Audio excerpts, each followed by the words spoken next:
ever really stop to think about how much is actually going on in just, a simple chat, like saying morning or that quick back and forth about noisy neighbors? These everyday conversations, they feel pretty effortless, don't they?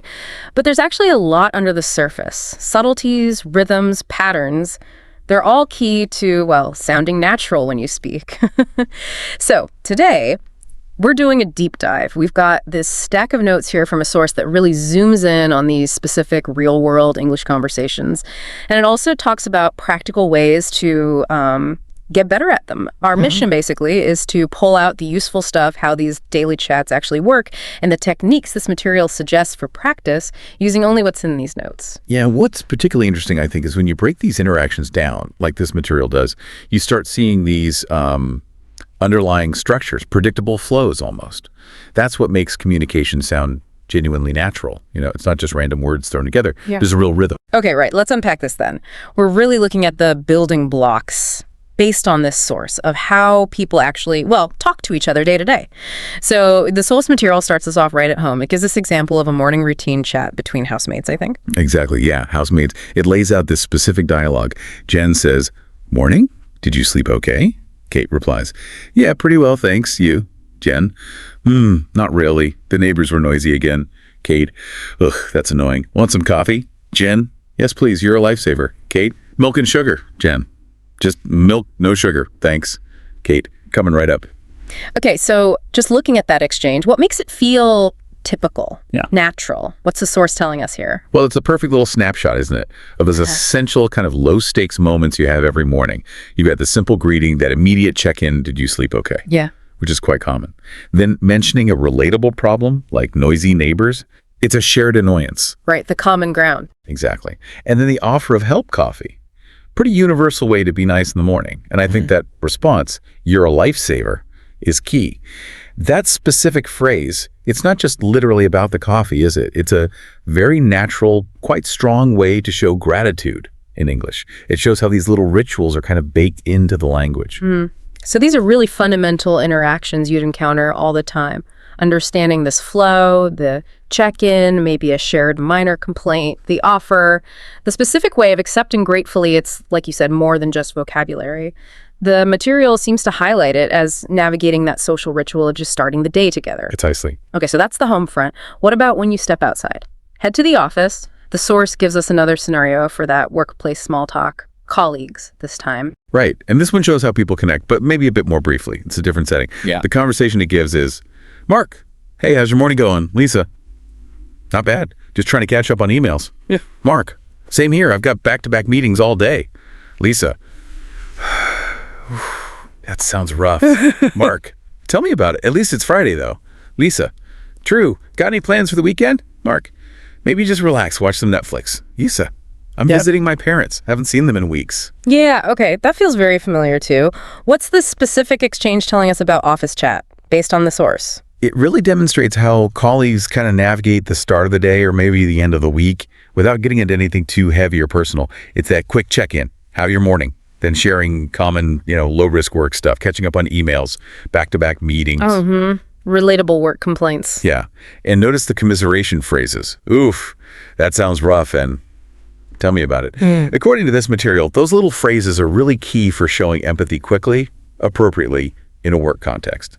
Right. Quick empathy. And then using that shared calendar context, at least it's Friday. Yeah. That's a classic transition, isn't it? It moves smoothly into the default small talk, closer, weekend plans. It's all quite efficient. Built a bit of rapport. Yeah, it really highlights how these specific, maybe even formulaic phrases help people connect over shared experiences, even just a busy day. These bits of conversational glue shown here seem vital for fitting into the kind of workplace culture described in this material. Absolutely. Okay, now this is where, for me, it gets really interesting. The material then shifts again, different social gear, making plans with friends. Yes, another really fundamental interaction. And the dialogue example here gives us a pretty clear template, I think. It goes, "Tom, hey, you free this Saturday?" "Damn, I think so. What's up?" "Tom, thinking of grabbing some food and seeing a movie. You in?" "Dan, sounds good. What time?" "Tom, let's meet around 6. "Dan, perfect. Want me to book the tickets?" "Tom, yeah, that'd be great. I'll get dinner." "Dan, deal." Okay, you in and deal. Those feel quite direct, quite casual. What's the structure we can sort of pull out from this example? Well, what this shows is a very common sequence for arranging things socially, right? Right. It kicks off with checking availability, you free. Then suggesting the activity, thinking of. Then that direct check for interest or commitment, you in. Then negotiating the specifics, like the time. Confirming agreement, perfect. Yeah. And then, which is interesting, sorting out the logistics and kind of dividing the tasks. Want me to book? I'll get dinner. And it wraps up with that very casual agreement marker. Deal. It's like a mini negotiation, done quickly. Right. It's efficient. This section really offers a practical blueprint, doesn't it, for that core social job of arranging to meet up. Seeing these specific questions and responses laid out gives you, the listener, some really useful building blocks for your own conversations when you're trying to make plans. Okay, so the source material doesn't just stop at what people say in these situations. It gets into the how. How you can actually practice to, well, sound more natural saying these things yourself. It brings up these techniques, shadowing, slow-paced shadowing, practicing faster with more connected speech and rhythm, and even real-life practice where you play one role. Yes, and this part's crucial, I think, because it shifts from just understanding the words to actively producing the language naturally. When it talks about shadowing, it means basically repeating exactly what you hear almost right away, like an echo. But you're paying close attention to the sound, the intonation, the rhythm, not just the meaning of the word. You're mimicking. Exactly, mimicking. And connected speech, that's just the natural way words flow together when people talk at a normal pace.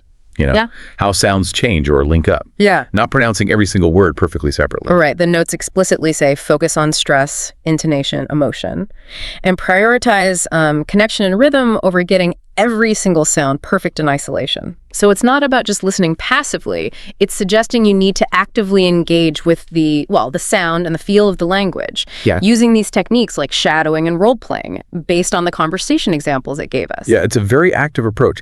And pulling all these threads together, the material offers these final tips, which are speak English every day, even if it's just for a short time, like 5 minutes. Shadow native speech out loud. Don't aim for perfection.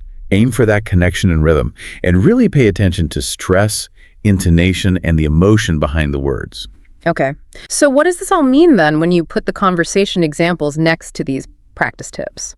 Well, it seems the scenarios provide the realistic content, the actual phrases, the flow of typical chats. The what, exactly.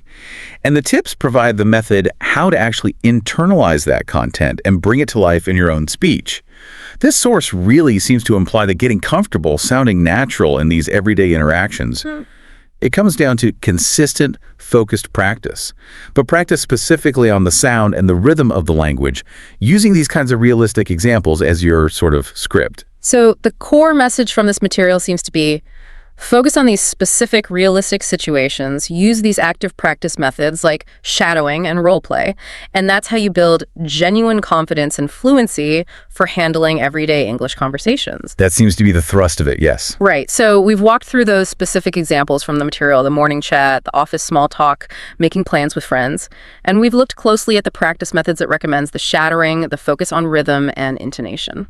Yeah, and hopefully understanding these specific instances and the suggested practice approaches gives you, the listener, a tangible way to think about improving your own ability to navigate similar situations in English. Definitely. So here's maybe a final thought to leave you with, just based purely on the material we've looked at today. Think about how simple some of the actual words were in those dialogues. You know, want some coffee? Well, that sounds rough. You in? They aren't complex vocabulary. And yet, the practice methods the source suggests for mastering them, like shadowing, they explicitly emphasize mimicking rhythm, intonation, connected speech, aiming for connection over perfect individual sounds. So if even these pretty basic chats require such specific active practice focused on how the words are delivered, what does that tell us, according to this source, about what it really means to sound natural in a language? Perhaps it's less about just knowing lots of words and maybe more about mastering the musicality, the flow, even in the simplest phrases we use every day. That's an interesting point to consider. Well, thanks for diving deep with us into this material today. We hope thinking about these specific examples and practice methods gives you some fresh perspectives.